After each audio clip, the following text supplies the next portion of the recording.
म त के भन्छु भने माधव नेपाललाई म 45 होल इयर्स एउटै कमिटीमा काम गर्ने मान्छे हुँ म उहाँसित। आई नो हिम, मैले धेरै राम्ररी बुझ्छु र उहाँ जुन उद्वेगका साथ उछिट्टिएर जानुभएको छ नि, मलाई लाग्छ यो कर्मका कारणले उहाँ आफूलाई पनि पीडा भइरहेको हुनुपर्छ। उहाँले बनाएको पार्टी, यो पार्टीले अगुवाई गरेको आन्दोलन, त्यो आन्दोलनबाट जो अगाडि हुने उहाँ गर्दै गर्दै गर्दै छिट्टिनु भयो कि यहाँहरूले जान बाध्य गर्नुभयो? के हुन्छ भने वस्तुको विकास कसरी हुन्छ, बाहिरी तत्त्व र भित्री तत्त्व। त्यो वास्तवमा बाहिरी भनेको त कारण मात्रै हो, परिवर्तनको मुख्य कुरा भनेको आन्तरिक हुन्छ। केपी ओलीसितको बदलाको भावना थियो। केपी ओलीलाई प्रधानमन्त्रीबाट डिथ्रोन गर्ने, पार्टी अध्यक्षबाट डिथ्रोन गर्ने यो कोसिस थियो। त्यो सङ्गठनात्मक अराजकताको अगुवाई पुष्पकमल दाहाल प्रचण्डले गर्नुहुन्थ्यो। उहाँ कसरी गर्नुहुन्थ्यो भने जहाँसुकै गए पनि उहाँलाई कुनै साथ सीमा सङ्गठनात्मक कुरा थिएन। जहाँसुकै पनि अन्तर्विरोधमा खेल्ने, विभाजन गर्ने, अन्तर्विरोधमा खेल्ने र अगाडि बढ्ने, अन्तर्विरोधमा खेल्दै ढाडमा टेकेर टाउकोमा हान्ने उहाँको यही पोलिसी थियो। एमाले फुट्नुमा उहाँको भूमिका छ भन्नु खोज्छु। नमस्कार, खरो प्रश्नमा यहाँलाई स्वागत छ। नेकपा एमाले अन्ततः फुटेको छ। माधव नेपालको नेतृत्वमा नेकपा एकीकृत समाजवादी गठन भइसकेको छ भने केपी शर्मा ओली नेतृत्वको नेकपा एमालेमा माधव नेपालसँग विगत लामो समयदेखि सहकार्य गरेर पार्टीको मूलधारसँग असन्तुष्ट रहेका विभिन्न प्रभावशाली नेताहरू आएका छन्। यससँगै अब नेकपा एमालेले कसरी अगाडि बढ्ने भन्ने विषयमा आफ्नो कार्यदिशा तय गर्ने निर्णय गरेको छ। खास गरी मंगलबार बसेको नेकपा एमालेको स्थायी कमिटी बैठकले पार्टी अब एक ढिक्का भएर कसरी अगाडि बढ्ने भन्ने विषयमा के कस्तो ढङ्गले अगाडि बढ्ने कुराहरूलाई निर्क्युल गर्ने गरी 7 सदस्यीय एउटा समिति पनि गरेको छ, जसको संयोजक नेकपा एमालेका महासचिव ईश्वर पोखरेल हुनुहुन्छ। उहाँ कार्यदलमा पनि प्रभावकारी भूमिका खेल्न सफल भएका कारणले नेकपा एमाले एकता जुन बीचमा तेस्रो धारलाई आफ्नो पक्षमा लिन सफल हुनुभयो, यो विषयको प्रसङ्ग पनि आज हामी खरो प्रश्नमा विशेषतः उठाउनेछौँ। हामीसँग हुनुहुन्छ नेकपा एमालेका महासचिव तथा पूर्व उपप्रधानमन्त्री ईश्वर पोखरेल। यहाँलाई स्वागत छ पोखरेलज्यू। धन्यवाद। अब अन्ततः एमाले फुट्यो, तर तेस्रो धार यहाँहरूसँग आयो, ज्यादा खुसी कुन कुराको छ? यो सुरुमै तपाईँले एमाले फुट्यो भन्ने कुराले जे सन्देश दिन्छ, जे मिनिङ राख्छ, त्यो अलि रिप्रेजेन्ट भएन। जस्तो भनौँ वास्तवमा केही मानिसहरू, खास गरी हाम्रो लामो समयसम्म पार्टीको नेतृत्वमा रहनुभएको माधव कुमार नेपाल सहित केही मानिसहरू एमालेबाट चोइटिएर जानुभयो। यो फुटेको होइन, चोइटियो भन्ने हो। त्यही त, त्यो स्वाभाविक हो। किनभने फुट भनिसकेपछि त्यसका धेरै कुराहरू त्योसित रिलेटेड हुन्छन्। तर केही साथी, जस्तो तपाईँ भन्नु न, तपाईँले अघि प्रारम्भमा आफ्नो भनाइराख्ने सिलसिलामा पनि भन्नुभयो, कतिपय साथीहरू प्रभावशाली जनआधार भएका, लोकप्रियता प्राप्त गरेका साथीहरू जो हुनुहुन्थ्यो, उहाँहरू पनि अन्तमा यसरी चोइटिने कुरा उचित होइन, यस ढङ्गले गर्नु हुँदैन, आफ्ना असहमति छन्, चित्त नबुझेका कुरा छन्, विरोध गर्नुपर्ने कुरा छन् भने एउटा विधि प्रक्रियाबाट गर्नुपर्छ, त्यो पार्टीभित्रै राख्नुपर्छ। तर अलग भएर जाने खालको कुरा गलत हो भनेर भन्दै पनि उहाँहरू केही मान्छे, उहाँ लगायत केही साथीहरू गएका छन्। त्यो वास्तवमा फुट एमालेको साङ्गठनिक जीवनको सन्दर्भमा भन्ने हो भने त्यो फुटभन्दा पनि केही चोइटिएर। माधव नेपालसँग आज मात्रै निर्वाचन आयोगमा शनाखत गर्न जानुभएका 27 जना सांसदको हस्ताक्षर छ। करिब 60 जनाको हाराहारीमा केन्द्रीय कमिटी सदस्यहरू छन्। यत्रो ठुलो सङ्ख्यालाई चोइटिएको भन्न सहजै मिल्छ? यसमा त धेरै कुराहरू भेरिफाई हुन बाँकी नै छ, धेरै कुराहरू प्रष्ट हुन बाँकी नै छ, धेरै कुराहरूको छिनोफानो हुन बाँकी नै छ होइन। त्यसकारणले को मानिसहरू, को साथीहरू जानुभयो, को व्यक्तिहरू जानुभयो भन्ने खालको कुरा त समयक्रममा त्यसको जस्टिफिकेसन कति हुन्छ भन्ने कुरा हामी देख्नेछौँ। खालि अहिले यति मात्रै भनौँ कि वास्तवमा उहाँसित केही साथीहरू, केही व्यक्तिहरू, एमालेसित सम्बद्ध रहनुभएका साथीहरू अलगिएको छन्। जस्तो भनौँ, एउटा विचित्र के हो भने जसलाई कारबाही गरिएको छ, ती कारबाही गरिएका व्यक्ति संसदीय दलको नेताले औपचारिक ढङ्गले कारबाही गरिएका व्यक्तिहरूको वास्तवमा उनीहरूको वैध स्थिति नै नरहने अवस्थालाई समेत पनि वास्तवमा त्यसलाई प्रयोग गरिएको छ। कारबाही एमालेबाट मात्रै भएको छ, संसद सचिवालयबाट या संसदबाट भएको छैन। विचित्र के हो भने हाम्रो संसदको नियमको के हो त व्यवस्था भन्दाखेरि कुनै पार्टीको संसदीय दलको तर्फबाट औपचारिक ढङ्गले दलको नेताको तर्फबाट लेखेर पठाइसकेपछि संसद सचिवालयको तर्फबाट त्यो संसद चलेको बेलामा सभामुखले सुनाइदिने हो, संसद नचलेको बेलामा नोटिस टाँसिदिने हो। तपाईँ हेर्नु होला त्यही नेकपा माओवादी केन्द्रसित सम्बन्धित व्यक्तिहरूको बारेमा साथीहरूको बारेमा हुने बित्तिकै त्यो 10 घन्टा पनि नबिति 12 घन्टा पनि नबितिकन हतार त्यो नोटिस टाँस्ने काम भयो होइन। तर यहाँ विधिसम्मत ढङ्गले पठाइएका कुराहरूको बारेमा पनि त्यो चिज भएन। र जे होस् सभामुख जो एउटा संस्था हो, संवैधानिक अङ्गको रूपमा रहेको एउटा संस्था, त्यो संस्थाको जुन भूमिका जो विवादत एउटा पार्टीको प्रष्ट भनौँ माओवादी केन्द्रको एउटा कार्यकर्ता, उहाँले केही समय अगाडि बोल्नु पनि हो, म संविधानभन्दा पनि माथि प्रचण्डलाई मान्छु, प्रचण्डजीले मलाई जे भन्नुहुन्छ अध्यक्ष प्रचण्डले म उहाँको आदेश मान्न आएको भन्ने टाइपले जुन मैले बनाएको होइन भनेको होइन, उहाँले आफ्नै बोल्नु अहिले यसरी आलोचना गरिराख्नु भएको छ। तर अग्निप्रसाद सापकोटालाई सभामुखमा नियुक्त गर्दाखेरि महत्त्वपूर्ण भूमिका यहाँहरूले निर्वाह गर्नुभएको होइन र? तत्कालीन समयमा मन मिल्यो भने सभामुखका लागि योग्य देख्नुभयो, आज मन मिलेन उहाँलाई माओवादीको कार्यकर्ता देखिराख्नु होइन। मैले देखेको होइन, तपाईँ के देख्नुहुन्छ तपाईँलाई म सोध्छु, मैले उत्तर दिनु पर्दैन। मलाई कुरो खालि के हो भन्नु होला भने हिजो हामी एमाले माओवादी केन्द्र एउटै पार्टीमा थियौँ, नेकपामा थियौँ, त्यस्तो अवस्थामा हामीहरूले मिलेर जानुपर्ने भन्ने खालको कुरा चाहिँ छँदै थियो। र मिलेर जाँदाखेरि जसलाई जुन जुन ठाउँमा जिम्मेवारी दिइने हो त्यो जिम्मेवारी पाइसकेपछि उसले जिम्मेवारीपूर्वक भूमिका खेल्नुपर्छ। मान्नुहोस् मैले कुनै जिम्मेवारी पाएर जिम्मेवारी पाएपछि पनि मैले त्यस अनुरूप भूमिका खेल्न सकिनँ भने मलाई जिम्मेवारी दिएको औचित्य त्यसको चाहिँ वास्तवमा त्यो पुष्टि त हुन सक्दैन, त्यो जस्टिफाइड हुन सक्दैन। मैले जिम्मेवारी पाएँ होला, जिम्मेवारी दिने ठाउँबाट जिम्मेवारी दिए पनि होलान्, तर मैले भूमिका पुरा गर्न सकिनँ भने त्यो त जस्टिफाइड हुन सक्दैन। जस्तो भनौँ अहिलेकै कुरा साँच्चै भन्नुहुन्छ भने सभामुख जस्तो व्यक्तिले एउटा संस्थाको हिसाबले जुन खालको भूमिका खेल्नुपर्ने हो उहाँले त त्यो भूमिका त खेल्नु भएन। जब विधिसम्मत ढङ्गले एउटा राजनीतिक दलको संसदीय दलको तर्फबाट औपचारिक ढङ्गले पठाइसकेपछि त्यो चिजलाई मान्नुपर्छ कि पर्दैन, त्यो उहाँले त्यसमा कुनै विवेक प्रयोग गर्ने तजविजी अधिकार उहाँसित हुँदैन, तर उहाँले त पालन गर्नु भएन। त्यस हिसाबले मैले भने हो। अब मान्नुहोस् अहिलेसम्म तपाईँ उपयुक्त ढङ्गले भूमिका खेल्नु भएको छ, म खेलिरहेको छु, तपाईँले मलाई राम्रो ढङ्गले मूल्याङ्कन गर्नु होला। भोलि कथम कदाचित भोलि आउने कुनै पनि जिम्मेवारी मैले प्रभावकारी ढङ्गले पुरा गर्न सकिनँ भने तपाईँले ममाथि प्रश्न उठाउने नैतिक हक राख्नुहुन्छ नि। राज्यका महत्त्वपूर्ण पदमा पुगेका विषय सार्वजनिक पदमा पुगेपछि जिम्मेवारी पुरा गर्नुपर्छ। भर्खरैसम्म यहाँ सिसिएमसीको प्रमुख हुनुहुन्थ्यो कोरोना व्यवस्थापनका लागि। यस्तो सङ्कटमा यहाँको भूमिकाको चौतर्फी रूपमा आलोचना भयो, यहाँलाई आफ्नो भूमिका चाहिँ राम्रो भयो भन्ने लागेको छ त?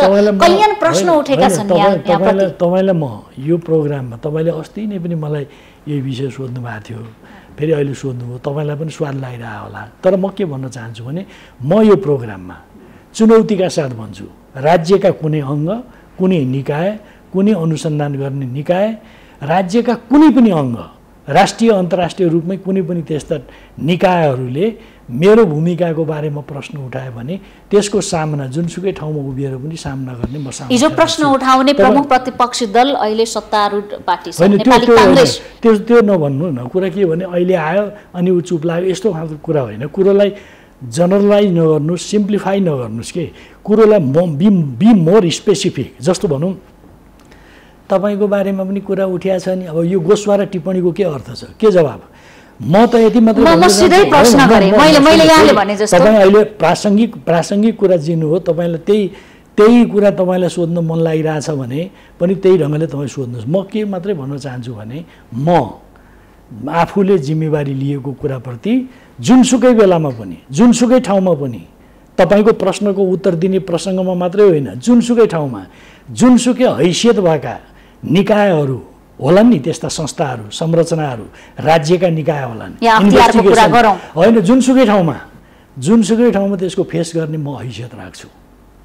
यो चुनौती हो, चुनौती होइन। खैर यो प्रसङ्गवश उठेको कुरा थियो, जिम्मेवारीको कुरा। मैले अब जोड्न कहाँ खोजेँ भने यहाँहरूको मन छ नि बाहिरी रूपमा जे जति भने पनि भित्र रूपमा ढुक्क भएको हो। माधव नेपाल गएर यहाँहरू त्यही चाहनुहुन्थ्यो माधव नेपाल जाउन्, एमालेबाट बाँकी रहन् भन्ने चाहनुहुन्थ्यो होइन? त्यस्तो पनि भएन। कोही पनि साथीहरू, एकजना पनि साथीहरू बाहिरिनु या मैले अघि भने चोइटिएर जानु, अलगिएर जानु, यो राम्रो कुरा होइन, प्रिय कुरा होइन। किनभने एउटा त माधव नेपालजी लगायत माधव नेपालजीको त लामो हिस्ट्री नै छ। 15 वर्ष त उहाँ पार्टीको फर्स्ट माइन हुनुभयो। फर्स्ट माइन नभएको बेलामा पनि उहाँ चाहिँ एउटा महत्त्वपूर्ण भूमिकामा नै रहनुभयो। पूर्व प्रधानमन्त्री पनि हुनुभयो। त्यस्तो व्यक्ति आफै एउटा हैसियत बनाउनु भएको व्यक्ति जाने कुरा राम्रो भएन। उहाँसँगसँगै कतिपय साथीहरू जानुभयो, त्यो राम्रो कुरा होइन। एकजना पनि पार्टीमा रहेको व्यक्ति अलगिनु, त्यो मुभमेन्टबाट अलगिने कुरा राम्रो होइन। त्यो वास्तवमा प्रिय कुरा होइन, सैद्धान्तिक तह। तर व्यावहारिक कुरा गर्ने हो भने एमालेका अधिकांश मूलधारका नेताहरूले यहाँ शहीद चाहेको कुरा त्यो हो भन्ने बारम्बार उठेको प्रश्न हो नि। यही तपाईँ बाहिर जे हावा चल्या हुन्छ त्यही आधारमा मात्रै जिज्ञासा राखिरहनु भएको छ। कङ्क्रिट बी मोर कङ्क्रिट के। म तपाईँलाई के भन्न चाहन्छु भने एमालेको कोही पनि इमान्दार व्यक्तिले इन्क्लुडिङ मी, कोही पनि इमान्दार व्यक्तिले पार्टीभित्रको कोही साथी जो राम्रो काम गर्दै आउनुभएको छ उहाँहरू अलगिने कुरा राम्रो होइन। त्यो गलत कुरा हो, त्यो उचित कुरा होइन, नोक्सानदायी कुरा हो। त्यो हामी सबैलाई चिन्ता पैदा गर्ने कुरा हो। तर पनि मान्नुहोस्, अब एउटा राजनीतिको क्रममा कोही मान्छे रहन सक्दैन, बाहिरिन्छ भने के लाग्छ? फेरि नयाँ ढङ्गले रिअर्गनाइज हुनुपर्छ। म सम्झन्छु, म जुन धारबाट आएँ त्यो फ्रम द भेरी बिगिनिङ पहिले हामीले एक ढङ्गले सोच्यौँ यो पार्टीमा रहेका सबै मान्छे सधैँभरि एक नासले रहिरहन् भन्ने लाग्ने भावनात्मक ढङ्गले त्यो कुरा लाग्थ्यो। तर त्यस्तो हुँदैन थियो। ठुला ठुला जिम्मेवारी लिएका मान्छेहरू समेत पनि पार्टीबाट अलगिने, पार्टीमाथि बडो विवाद खडा हुने, पार्टीबाट अलगिने, पार्टीलाई नोक्सान हुने। पछिल्लो समय तपाईँ पहिलेको एपिसोड त तपाईँलाई मेलो छैन होला। म अहिले भन्न चाहन्छु 2054 सालदेखि त मेलो पाउनुहुन्छ तपाईँ। 2054 सालमा नेकपा एमालेभित्र एमाले भएर विभाजित हो कि भएन? कति पीडादायक स्थिति भयो। तर त्यो फुट त औचित्यपूर्ण थिएन। त्यस बेला पनि नेकपा एमाले त्यो फुट औचित्यपूर्ण थिएन भन्यो र वास्तवमा विभाजनमा जानुभएको साथीहरू विदिन 3 इयर्स फेरि फर्केर आउनुभयो। माधव नेपाल फर्किनुहुन्छ भन्ने हो। तर माधव नेपालको उद्घोष के छ भने केपी शर्माज्यू तपाईँ मूलधारमा आउनुहोस्, मूलधार हामी हौँ भन्ने उद्घोष उहाँले पनि गरिराख्नु भएको छ। फेरि कस्तो भने एजम्सनमा कुरा गर्दै हुनुहुन्छ के तपाईँ? एजम्सनमा मात्रै प्रश्न नसोध्नु। जस्तो मैले भने उहाँले त यस्तो भन्नुभएको छ, त्यस्तो कुरो होइन। कुरो के हो भने आज जेसुकै कारण अगाडि राखेर कोही मान्छे विभाजित भएको छ भने फेरि एउटा रिभ्यू गरेर विभाजन औचित्यपूर्ण छैन। वामदेव गौतम साहना प्रधानजीको अगुवाईमा नेकपा माले विभाजन भएर गएको हो कि होइन? तर 3 वर्ष बित्दा नबित्दा फुट औचित्यपूर्ण थिएन भनेर नेकपा एमालेमै उहाँहरू आउनुभयो कि भएन? अब माधव नेपाल एमालेमा फर्किनु होला भन्ने आधार के हुन् त? राजनीतिमा सबै सम्भावना हुन्छ। उहाँको जुन खालको एउटा जुन मनोभावना थियो त्यो मनोभावना अनुरूपमा चल्नुभयो। तर के भने राजनीतिमा परिस्थिति सधैँ ठिङ्ग एक नासले उभिरहँदैन, त्यो गतिमा अगाडि बढ्छ। गतिमा त पोजिटिभ गतिमा या नेगेटिभ गतिमा अगाडि बढ्छ। आज जुन उद्वेगका साथ उहाँ अलगिनु भएको छ उहाँलाई म त के भन्छु भने माधव नेपाललाई म 45 होल इयर्स एउटै कमिटीमा काम गर्ने मान्छे हुँ। म उहाँसित आई नो हिम, मैले धेरै राम्ररी बुझ्छु। र उहाँ जुन उद्वेगका साथ उछिट्टिएर जानुभएको छ नि, मलाई लाग्छ यो कर्मका कारणले उहाँ आफूलाई पनि पीडा भइरहेको हुनुपर्छ। उहाँले बनाएको पार्टी, यो पार्टीले अगुवाई गरेको आन्दोलन, त्यो आन्दोलनबाट जो अगाडि हुने उहाँ गर्दै छिट्टिनु भयो कि यहाँहरूले जान बाध्य गर्नुभयो? के हुन्छ भने वस्तुको विकास कसरी हुन्छ? बाहिरी तत्त्व र भित्री तत्त्व। त्यो वास्तवमा बाहिरी भनेको त कारण मात्रै हो। परिवर्तनको मुख्य कुरा भनेको आन्तरिक हुन्छ। जस्तो म केही परिस्थितिले मलाई प्रेरित गर्न सक्छ, कारण पनि हुनसक्छ। बाह्य कारण निर्णायक हुँदैन, निर्णयकारक आन्तरिक हो। आन्तरिक रूपमा म गति छाड्दै गएँ भने तपाईँले मलाई जति बचाउन खोज्नुहोस्, जति तपाईँले मलाई माया गर्नुहोस्, जति तपाईँले केयरिङ गर्नुहोस्, म गति छाड्दै गएँ भने त मलाई रोक्न सकिँदैन। त्यस कारणले वस्तुको एउटा पोजिसनको निर्णय चाहिँ उभित्रको आन्तरिक कारणले हुन्छ। बाह्य कारण त त्यसका सपोर्टिङ फ्याक्टर मात्रै हो। त्यो जस्तो भनौँ बाहिर चित्त दुख्यो होला, व्यवहार मन परेन होला, हेपिएको जस्तो लाग्यो होला, अपमान गरे जस्तो लाग्यो होला, या सही मूल्याङ्कन गरिएन भन्ने लागेको होला, अनेक कुराहरू होला नि। त्यस्तो गर्यौँ भन्ने यहाँहरूलाई लागेको छ कि छैन? कुनै न कुनै पोइन्टमा रियलाइजेसन भन्ने कुरा त होला नि। अब फेरि यसमा पनि फेरि कुरा आयो, कुनै रियलाइजेसनको विषय नै भएन। माधव नेपालको हिस्ट्री 15 वर्षमा फर्स्ट लिडर हुनुभयो हो, उहाँले आफैले राजीनामा गर्नुभयो, राजीनामा गरेर त्यो 8औं राष्ट्रिय महाधिवेशनमा उहाँ चाहिँ झलनाथ पार्टीको अध्यक्ष हुनुभयो। त्यसपछि उहाँ 9औं महाधिवेशनमा माधव नेपाल पहिलोचोटि प्रतिस्पर्धामा उत्रनु भएको पार्टी लाइफमा, होल पार्टी लाइफको होल पिरियडभरि फर्स्ट टाइम पार्टी अध्यक्षमा प्रतिस्पर्धा गर्नुभयो, तर दुर्भाग्यवश हार्नुभयो, पराजित हुनुभयो होइन त। संसदीय प्रतिस्पर्धाको राजनीति गर्नुभएको छैन म भन्दैछु, त्यो पनि म भन्न चाहन्न। जे होस्, मैले खालि फ्ल्यासब्याक सम्झेको कुरो यस्तो हो। र अब उहाँ हारिसकेपछि हाम्रो के थियो भन्दा इमिडिएट पास्ट फर्स्ट लिडर चाहिँ वरिष्ठ हुन्छ, हाम्रो वैधानिक व्यवस्था हो। त 8औं महाधिवेशनमा झलनाथ पार्टी अध्यक्ष हुनुभयो, इमिडिएट पास्ट फर्स्ट लिडर भएको नाताले माधव नेपाल वरिष्ठ नेता हुनुभयो। 9औं राष्ट्रिय महाधिवेशनमा केपी ओली पार्टी अध्यक्ष हुनुभयो, immediate past first leader Jhalanath हुनुहुन्थ्यो। विधानले झलनाथलाई मात्रै वरिष्ठ नेता भनेर चिन्थ्यो, उहाँलाई त होइन। ठिक छ, सिनियर मान्छे भएको हुनाले पार्टी नेताको रूपमा भनियो। अनि उहाँ प्रतिस्पर्धा गर्नुभयो, पराजित हुनुभयो, अर्को महाधिवेशन आएकै छैन। अनि न्याय अन्यायको कुरा कसरी आउँछ? के न्याय अन्यायको? पार्टी कमिटीभित्र भागभन्डा कसका कति भन्ने खालको कुरा हुन्छ र हुन सक्दैन नि। कुरो के हो भने हामीले एउटा सिस्टम पार्टीभित्र स्वीकार गरेपछि त्यो सिस्टम अन्तर्गत रहेर अगाडि बढ्नुपर्छ। सिस्टमले मलाई जुन ठाउँमा बस भन्छ मैले त्यो ठाउँमा बस्नुपर्छ, स्वीकार्नुपर्छ। होइन म त हिजो माथि थिएँ त्यस कारणले पनि म माथि हुनुपर्छ।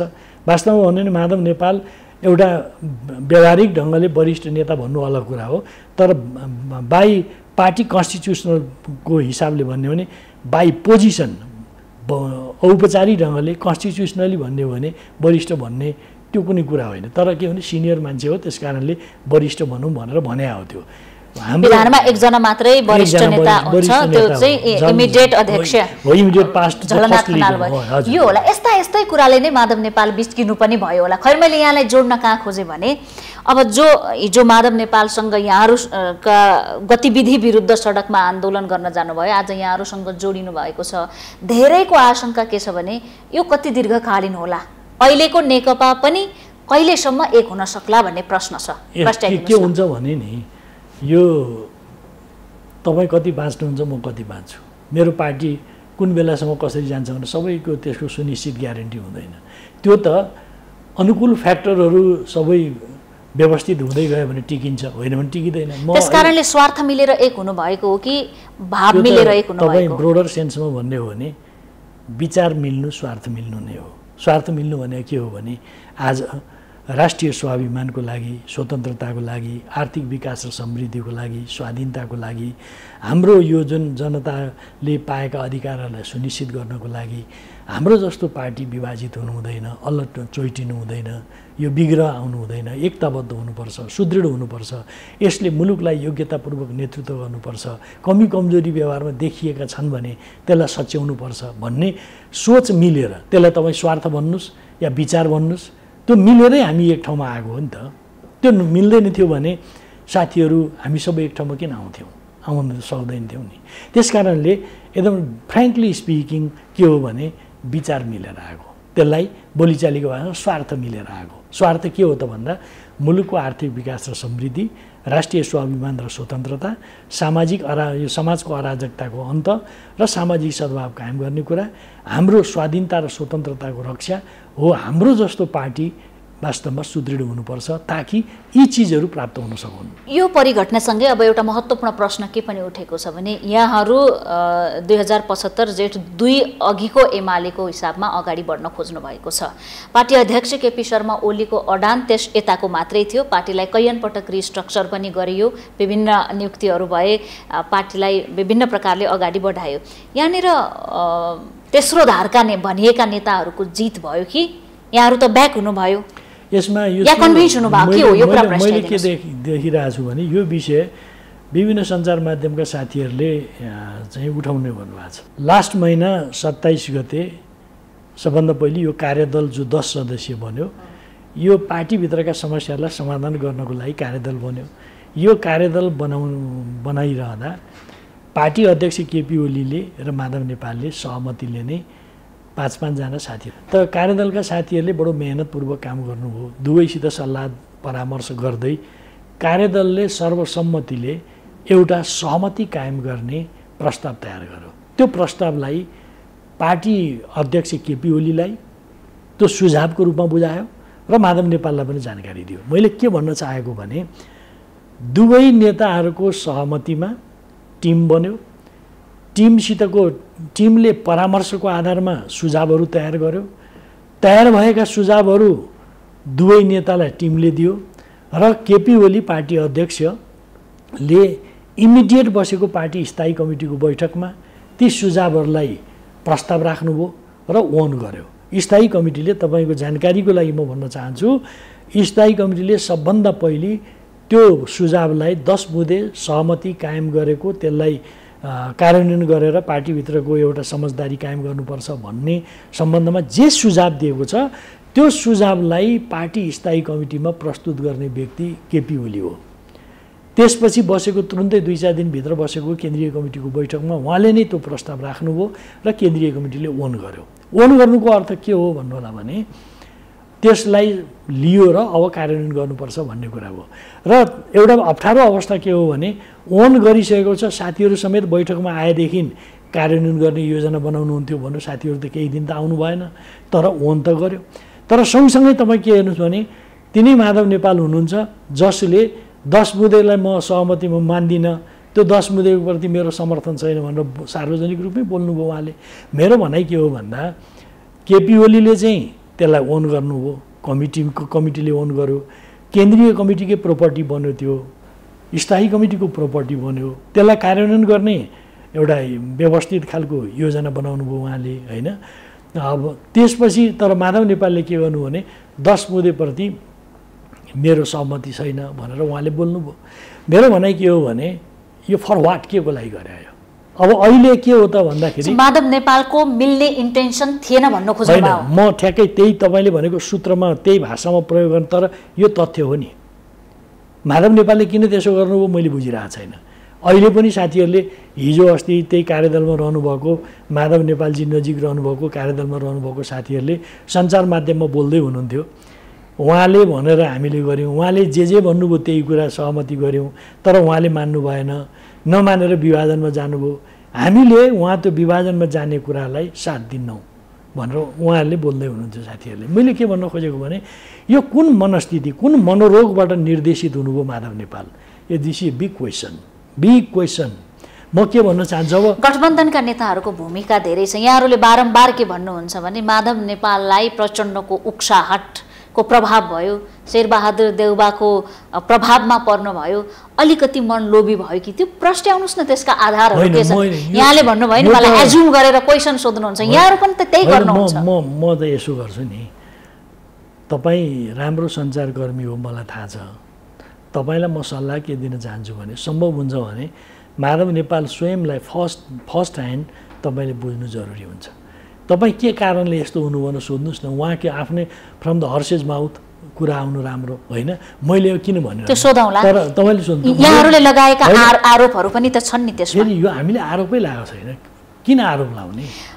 त्यसो भए यो गठबन्धन कति दीर्घकालीन होला त? यहाँहरूको केही न केही अनुमान त होला। तपाईँले अघिल्लो प्रश्न, हामी कहीँ पनि कसैलाई आरोप लगाएको छैनौँ। तपाईँ भन्नुहोस्, माधव नेपाल र प्रचण्डजीहरूले, केपी ओली प्रधानमन्त्री हुनुहुन्थ्यो, एमालेको अध्यक्ष हुनुहुन्थ्यो, यही सडकबाट केपी ओलीलाई पार्टीको अध्यक्षबाट मात्रै होइन साधारण सदस्यबाट समेत निष्कासन गरेको एलान गरेको हो कि होइन? त्यो निष्कासन गरे, साधारण सदस्यबाट समेत त्यो निष्कासन गरेको कुरा चाहिँ निर्वाचन आयोगमा लेखेर पठाएको हो कि होइन? उहाँहरूले संसद सचिवालयमा लेखेर पठाएको हो कि होइन? मैले खालि कुरो भन्नु खोजेँ। हामी आरोप लाउँदै किन आरोप लाउने? तर माधव नेपालजी किन त्यसरी जानुभयो भन्दा म एउटा मेरो भनाइराख्छु, जस्तो के लाग्छ भने यसका भ्रूणहरू खोज्ने हो भने, यसका रुट कजहरू खोज्ने हो भने माओवादी केन्द्र र एमालेको बिचमा जुन एकता भयो नि, त्यो एकता गर्ने बेलामै यसका यो भ्रूणमा विषाक्तता मिसिएका जेनेसिसहरू थिए। जस्तो भनौँ, त्यो मैले के भन्न खोजेँ भने माओवादी जनयुद्ध भन्यो, हिंसात्मक सङ्घर्षबाट आयो, हिंसा हत्याको सिलसिला चल्यो, तरङ्ग पैदा गर्यो, एउटा शक्ति त भयो।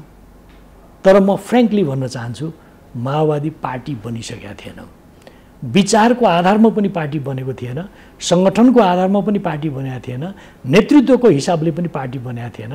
माओवादी एउटा शक्तिको रूपमा चाहिँ आएको थियो। माओवादीभित्र के थियो भन्नुहोस्, सङ्गठनात्मक अराजकता छ। माओवादी पार्टीसित सम्बन्धित नेताहरू नै भन्नुहुन्छ वास्तवमा सङ्गठनात्मक अराजकता थियो र त्यो सङ्गठनात्मक अराजकताको अगुवाई पुष्पकमल दाहाल प्रचण्डले गर्नुहुन्थ्यो। उहाँ कसरी गर्नुहुन्थ्यो भने जहाँसुकै गए पनि उहाँलाई कुनै साथ सीमा सङ्गठनात्मक कुरा थिएन। जहाँसुकै पनि अन्तर्विरोधमा खेल्ने, विभाजन गर्ने, अन्तर्विरोधमा खेल्ने र अगाडि बढ्ने, अन्तर्विरोधमा खेल्दै ढाडमा टेकेर टाउकोमा हान्ने उहाँको यही पोलिसी थियो। एमाले फुट्नुमा उहाँको भूमिका छ म भन्दैछु, म विषय ल्याउँदैछु। त यो परिणाम किन आयो त भन्दाखेरि एउटा त माओवादी त्यस्तो शक्ति थियो। एमाले के थियो त भन्दाखेरि एमाले वास्तवमा पार्टी बनाएको थियो, विचारको आधारमा पार्टी बनाएको थियो, व्यवस्थित विचार थियो, सुसङ्गत विचार थियो, श्रृङ्खलाबद्ध सङ्गठनहरू थिए र जनतामा स्थापित लोकप्रियता प्राप्त गरेका नेताहरू थिए। तर एमालेभित्र खराबी के थियो भन्दाखेरि पार्टी जीवनको लोकतान्त्रिकरण गर्ने नाममा पेनलबन्दी जुन थियो, त्यो दुईटा कुरा, माओवादीभित्रको सङ्गठनात्मक अराजकता जसको अगुवाई पुष्पकमल दाहालले गर्नुहुन्थ्यो, एमालेभित्रको यो चाहिँ गुटबन्दी जो पछिल्लो समय त्यो गुटबन्दीको प्रतिनिधि र एउटा प्रवक्ता चाहिँ माधव नेपाल हुनुहुन्थ्यो। दुर्भाग्यवश के हो त भन्दा यो दुईटा प्रवृत्तिको गठजोडबाट पार्टी विभाजन भयो।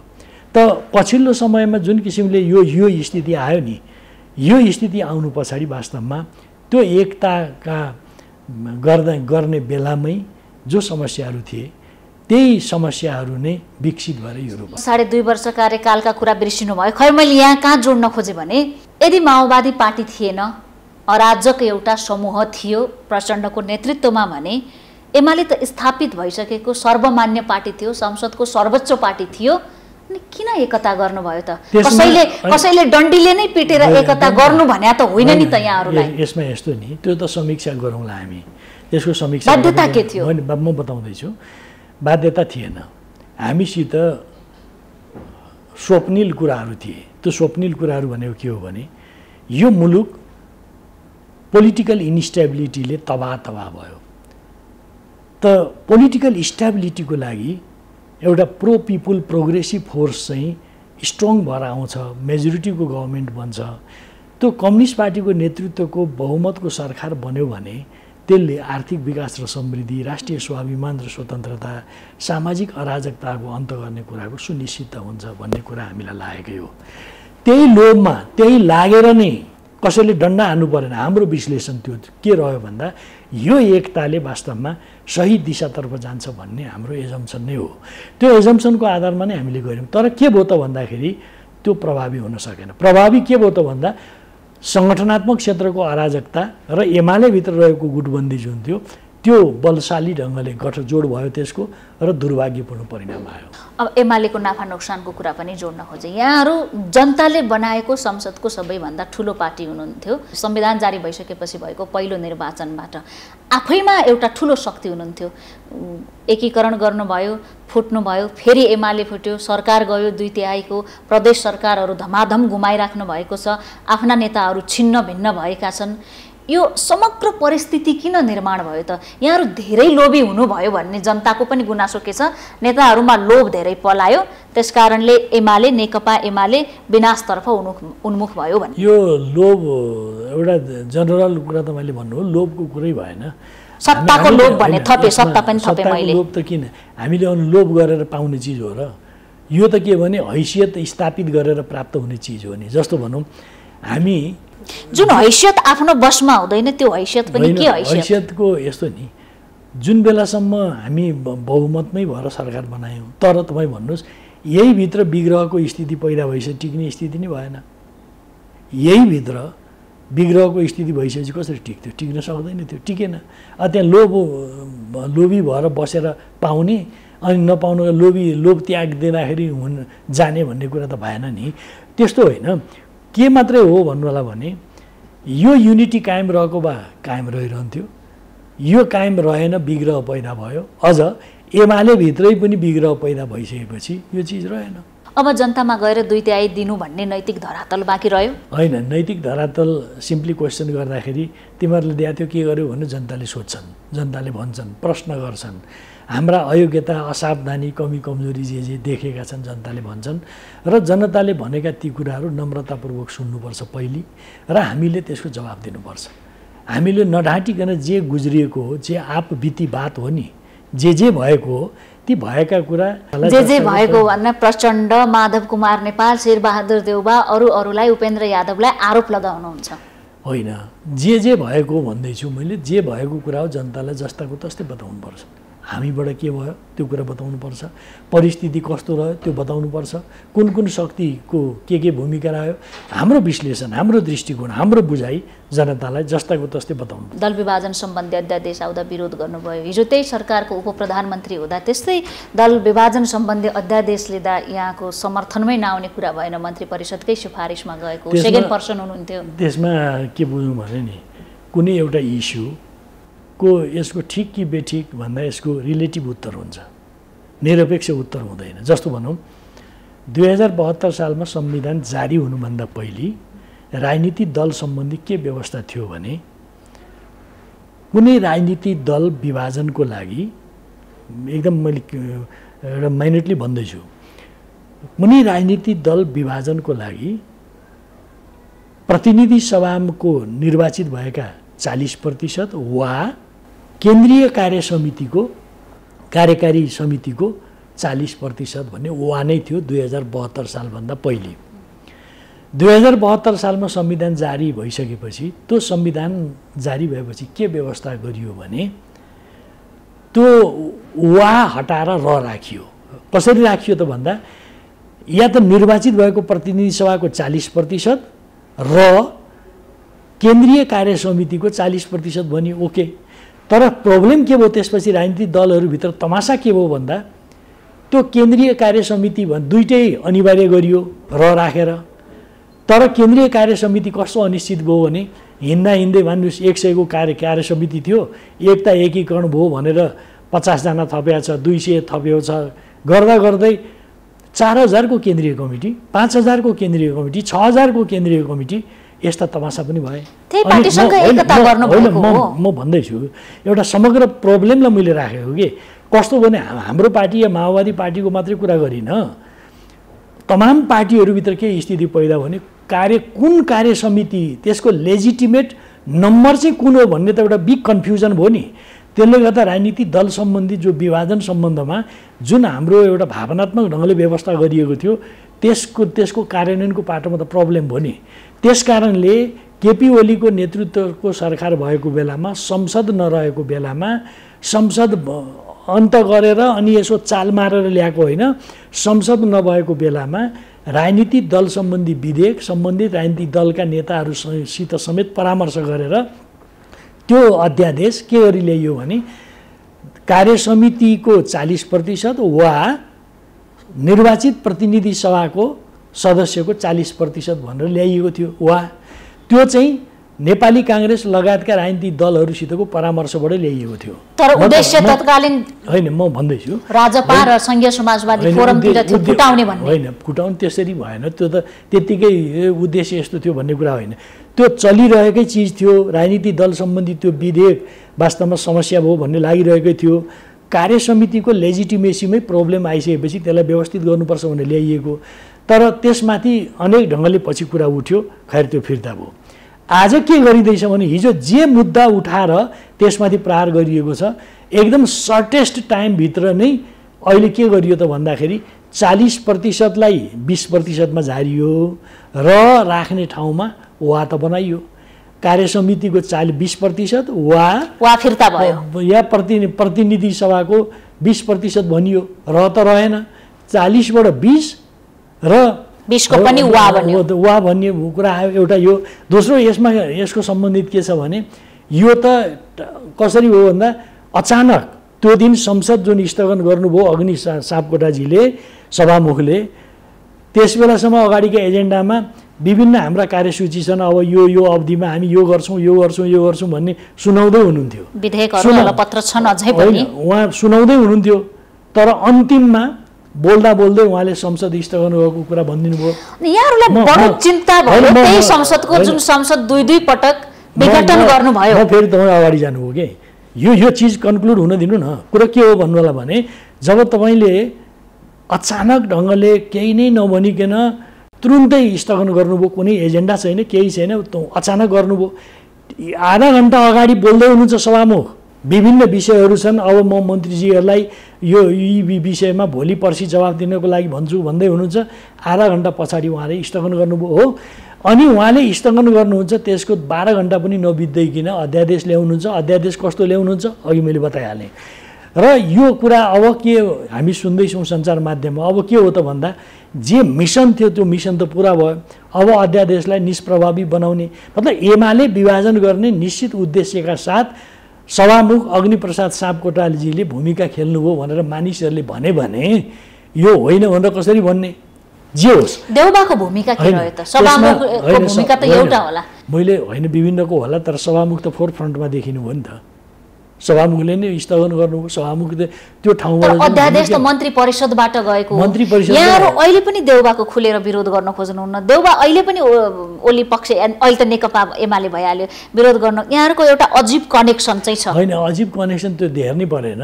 नेपाली काङ्ग्रेस के हो, नेपाली काङ्ग्रेसको सभापति कस्तो हुनुहुन्छ सबै थाहा छ। यो प्रसङ्ग आउँदा हामी उहाँसित के कुरामा हाम्रा विमति हुन्छन् ती आफ्नो ठाउँमा भन्नुला। अहिले त प्रसङ्ग जे चल्दैछ त्यसमा नै केन्द्रित हुनु पर्यो। मैले के भन्न खोजेको भने त यो एउटा गठबन्धनको एमाले विभाजन गर्ने जुन कन्स्पिरेसी त्यसको मोहरा बनेर सभामुखले भूमिका खेल्नुभयो भनेर मानिसहरू त भन्दैछन् होइन। एउटा यो अब जहाँसम्म संसद विघटनको कुरा जुन तपाईँले जिज्ञासा राख्दै हुनुहुन्छ, संसद विघटनको कुनै पनि कुराको निरपेक्ष उत्तर हुँदैन, सापेक्षतामा हेर्नुपर्छ। तपाईँ भन्नुहोस्, जब प्रधानमन्त्रीले 2077 साल कार्तिक 28 गते नेकपा एमालेको सचिवालयभित्र पुष्पकमल दाहालको अगुवाईमा माधव नेपाल, झलनाथ खनाल, वामदेव गौतम सहित जब एउटा अभियोग पत्र दर्ज भयो, त्यो अभियोग पत्र त धेरै सङ्गीन थियो।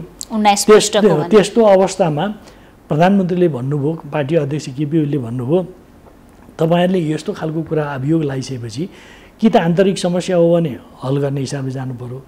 म पार्टी अध्यक्ष हुनको लागि अयोग्य या प्रधानमन्त्री हुनको लागि अयोग्य, पार्टी सदस्य रहनको लागि अयोग्य मात्रै होइन, फौजदारी अभियोग लाएर दण्डित गर्नुपर्ने तहको जुन मलाई चार्ज लाउनु भएको छ, या त तपाईँहरूले यसको फिर्ता लिनु पर्यो, या होइन भने मैले सार्वभौम जनतासित न्याय माग्न जानु पर्यो। त जनतासित म ताजा जनादेशको लागि जान्छु भनिरहँदा, यो पोलिटिकल डिसिजन गरिरहँदा के भेट्यो? अनि अहिले त्यही संसदको महत्त्व भयो, अधिवेशन अन्त्य भयो भन्ने एमालेको एक प्रकारको रुवावासी छ। फेरि यस्तो कुरै होइन यो। एमालेको फेरि तपाईँको अलि त्यो मिलेन। एमालेको रुवावासीको सवालै भएन। तपाईँ भन्नुहोस्, साँच्चै त्यस बेला पुस 5 गते केपी ओलीले संसद विघटन गरिसकेपछि त्यस यता आज भदौ 9 गते हुँदैछ, त्यस यता पार्लियामेन्टले के डेलिभरी दिइरहेछ? नथिङ।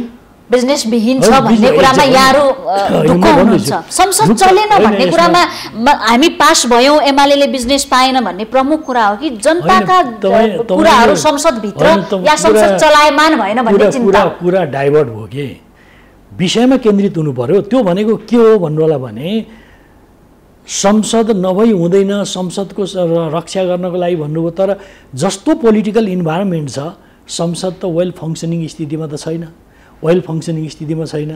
हामीले ताजा जनादेशमा जानुको अर्को कुनै विकल्प छैन भन्ने ठहर गरेरै त्यो गएको। यदि मान्नुहोस् बेठिक थियो भने त सर्वोच्च तहमा बसेका जनताले दण्डित गर्थे नि त।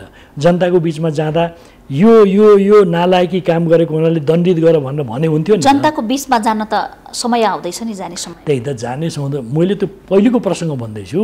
पहिलेको प्रसङ्ग के हो भने, यदि मान्नुहोस् केपी ओलीले संसद विघटन गरेको कुरा गलत थियो भन्ने खालको कुरा हो भने, संसदप्रति प्रेम भावै थियो भने, जो नेकपा एमालेभित्रै म भन्दैछु, हामी यहाँ छौँ आन्दोलनमा भएकाहरू हामीसँग आयो भन्ने कुरा भयो। त्यो पनि भएन, मिलेन तपाईँको कुरा। म एउटा प्रसङ्ग भन्न खोज्दैछु, यदि संसदप्रतिकै प्रेम भाव थियो भने 2078 साल वैशाख 27 गते विश्वासको मत मागिरहेका केपी ओलीलाई विश्वासको मत नदिएर अनुपस्थित हुने काम किन गरेको? मैले उनीहरूलाई सोधेको, तपाईँतिर हेरेर सोध्दैछु। कुरो के हो भने जवाफ दिनु परेन। कुरो के हो भन्नु होला भने त्यो संसदको प्रेम भाव होइन, केपी ओलीसितको बदलाको भावना थियो। केपी ओलीलाई प्रधानमन्त्रीबाट डिथ्रोन गर्ने, पार्टी अध्यक्षबाट डिथ्रोन गर्ने यो कोसिस थियो। यो यति डरलाग्दो अपराधिक खालको एउटा एजेन्डा बनाएर प्रयत्न भएको थियो। त्यसैको मञ्चन भएको थियो। त्यो मञ्चनमा को संलग्न भए, को सहयोगी भूमिका खेले, त्यो त समयक्रममा खुल्ला। मेरो भनाइ के हो भने वास्तवमा ताजा जनादेशमा गएर फ्रेस म्यान्डेट लिने, जसका राम्रा नराम्रा जे छन् जनताले हिसाब गर्थे। केपी ओलीको नेतृत्वमा नराम्रो कुरा भएको थियो भने त जनताले दण्डित गर्थे नि त। किन तत्पर नभएको? संसद चाहिन्छ, हाय प्रिय संसद त तपाईँ संसद स्थापना भयो, तर यो संसदले यसबीचमा के डेलिभरी दिइरहेको? उहाँहरूसँग हातेमालो पनि गर्नुभयो, जसले अनुपस्थित भएर सरकारलाई समर्थन दिनु भएन, जुन सरकारमा यहाँ समेत हुनुहुन्थ्यो। अब अन्त्यतिर छौँ, मैले एउटा सरकारसँग सम्बन्धित प्रश्न जोडेँ। सरकारको गठन भएको 1 महिनाभन्दा बढी भयो, यो कार्यकाललाई कसरी समीक्षा गर्नुभएको छ? यो त अब 1 महिना भयो देखिरहनु भएको छ। प्रारम्भमै अब सरकार कसरी गठन भयो, कुन तरिकाले गठन भयो, सरकार कसरी काम गर्दैछ भन्ने खालको कुरा देखिँदैछ। मैले अब समग्र समीक्षा भने यसले त वास्तवमा एउटा मैले कुनै अनुचित टिप्पणी गर्न खोजे होइन, यो जस्तो जगमा बनेको छ नि, यो सरकारसित जनताले, मुलुकले कुनै चिजको आशा नगरे हुन्छ, कुनै चिजको आशा नगरे हुन्छ। यसले बर्बादीभन्दा बाहेक अरू केही गर्दैन। हिम्मत छ भने ताजा जनादेशमा जाने हिसाबले यसले आउनु पर्थ्यो, त्यो त हुन दिएन। संसदको प्रेम भाव छ भनेर दर्शाउन खोज्यो, तर त्यो कुनै जस्टिफाइड विषय थिएन। जस्तो राजनीतिक परिस्थिति थियो, जनताको बिचमा ताजा जनादेशको लागि जानु नै पर्थ्यो, योभन्दा अर्को कुनै उपाय थिएन। केपी ओलीले गर्नुभएको पोलिटिकल डिसिजन, म जनतासित जान्छु, जनतासित मैले गरेका राम्रा नराम्रा कुराको फैसला माग्छु भनेर भन्ने कुरा, त्योभन्दा उत्तम कुराहरू के हुन सक्थ्यो? अन्त्यमा छौँ, अबको एमाले कस्तो एमाले हुन्छ? अब हामी नेकपा एमाले महाधिवेशनको तयारीमा छ। हामीले महाधिवेशन मङ्सिरको 2nd विकमा हामी गर्छौँ, आउने मङ्सिरको। त्योभन्दा अगाडि विधान महाधिवेशन हामी गर्दैछौँ। विधान महाधिवेशन गर्नको लागि असोजको 1st विकमा हामीहरू विधान महाधिवेशनको मिति तय गरेका छौँ। त्यो विधान महाधिवेशनले विधान सम्बन्धी संरचना हाम्रो कस्तो हुन्छ भन्ने, स्वरूप कस्तो हुन्छ, त्यसका विभिन्न व्यवस्थाहरू के हुन्छन् हामी तय गर्छौँ। त्यो विधानबाट निर्देशित भएर राष्ट्रिय महाधिवेशन गर्छौँ। नेकपा एमाले अब आफूलाई यो बिचमा जुन 3 वर्षको अवधिमा वास्तवमा एउटा रिक्तता जस्तो स्थिति पनि भयो, पार्टी छ तर पार्टी छैन जस्तो स्थिति भयो, यसलाई क्षतिपूर्ति हुने किसिमले हाम्रो सिङ्गो पङ्क्ति एकताबद्ध ढङ्गले अगाडि बढ्छ र हामी नयाँ ढङ्गले पार्टी निर्माण गर्ने यो चुनौतीलाई अवसरमा बदल्न। यति विघ्न बाधा विग्रह भइसकेपछि पनि भविष्यमा, हुन त राजनीतिमा हरेक सम्भावना छ भनेर यहाँले भन्नु नै हुनेछ, तर पनि प्रचण्डसँग, माधव नेपालसँग त भनिहाल्नु भयो, प्रचण्डसँग कुनै न कुनै कालखण्डमा एकता पुनः होला या बृहत कम्युनिस्ट एकता होला भन्ने अझै पनि कुराहरू सुनिन्छन्। यसको सम्भावना मैले के देख्छु, हुन त राजनीतिमा एउटा भनाइ छ, सम्भावना, राजनीति सम्भावनाको खेल हो, कुनै पनि चिज हुनसक्छ भनेर मान्छेहरूले त्यसै पनि कुरा फालिराखेका हुन्छन्। म त्यसरी फाल्ने रेडिमेड भनाइ छ। तर के हो भन्नु होला भने यति बेला प्रचण्डले नेतृत्व गरेको पार्टीसित एकता हुन्छ भन्ने, यही अवस्थामा एकता हुन्छ भन्ने म त्यो सम्भावना देख्दिनँ। नक्कली कुरा गर्नु हुँदैन। यति बेला प्रचण्डले नेतृत्व गरेको पार्टीसित एकता हुन्छ भन्ने मलाई लाग्दैन। यो महत्त्वपूर्ण समयका लागि धेरै धेरै धन्यवाद। हस्, धन्यवाद। हामी खरो प्रश्नमा थियौँ। नेकपा एमालेका महासचिव तथा पूर्व उपप्रधानमन्त्री ईश्वर पोखरेलसँग कुराकानी गरिरहेका थियौँ। खास गरी एमाले फुटेको छ र माधव नेपालसँग रहेका विभिन्न प्रभावशाली नेताहरू एमालेको मूलधारमै फर्किएका छन्। माधव कुमार नेपाल नेतृत्वको नेकपा एकीकृत समाजवादी पनि वैधानिक रूपमा अघि बढिसकेको छ र यस्तो अवस्थामा अब नेकपा एमाले कसरी अगाडि बढ्ला भन्ने विषयमा साथै अहिले जोडिएका समसामयिक प्रसङ्गमा समेत केन्द्रित रहेर आज खरो प्रश्नमा कुराकानी गर्यौं। खरो प्रश्नबाट आज सबै बिदा चाहन्छौं। अर्को दिन नयाँ पात्रका साथ उपस्थित हुनेछौं।